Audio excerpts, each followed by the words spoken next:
bien aimé, j'espère que vous allez bien aujourd'hui. Nous commençons une micro-série que j'ai intitulée Les dérives sectaires et l'abus spirituel. Et aujourd'hui, je vais simplement énumérer les caractéristiques d'une secte. Comment est-ce qu'on peut reconnaître une secte? Je ne sais pas si j'aurai le temps de tout faire aujourd'hui, sinon on continuera demain.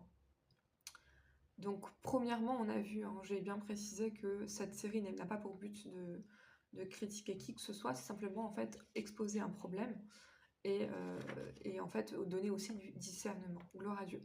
Donc premièrement, comment reconnaît-on une secte? Par des exigences et des restrictions extra-bibliques. Ça veut dire qu'en fait, on va vous demander de faire des choses qui ne sont pas concrètement dans la Bible. Et en fait, ça va au-delà des paroles de Dieu, et donc ça devient des dérives sectaires. Deuxièmement, quand on considère un homme ou une femme de Dieu comme Dieu lui-même, ou comme notre intermédiaire entre nous et Dieu, en fait, cette personne, ce pasteur, prend la place de Dieu dans notre vie. Troisièmement, on parle des caractéristiques des sectes aujourd'hui. Les messages et les prédications sont toujours portés sur la soumission à l'autorité et à l'honneur. Il s'agit toujours en fait du rapport au leadership. Toujours la soumission. La soumission, c'est quelque chose qui est tout le temps répété dans tous les sermons. C'est vraiment quelque chose de récurrent, au point où on se dit mais il y a quand même d'autres thèmes à aborder dans la parole de Dieu que la soumission à l'autorité. Gloire à Dieu. Quatrième point, les membres de l'Église sont épuisés. Alors ça, c'est quelque chose que j'ai vraiment... Vous savez, parfois Dieu nous permet de voir des choses. C'est pour ça que je fais cette série. Je suis sûre que quelqu'un en a besoin.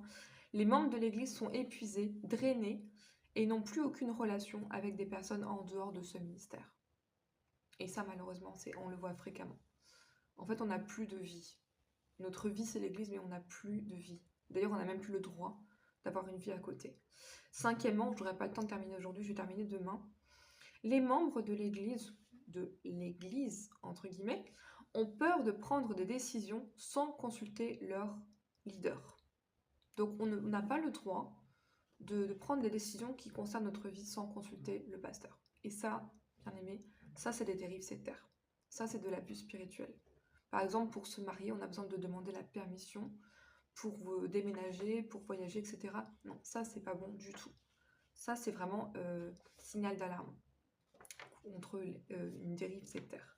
Je vais juste terminer par un dernier point. Les membres qui quittent en fait du coup la communauté sont forcément des rebelles. Chaque membre qui quitte ce genre d'église est forcément catégorisé comme un ou une rebelle. Et vraiment, on les pointe du doigt, on les critique. Je continuerai demain à cause du temps.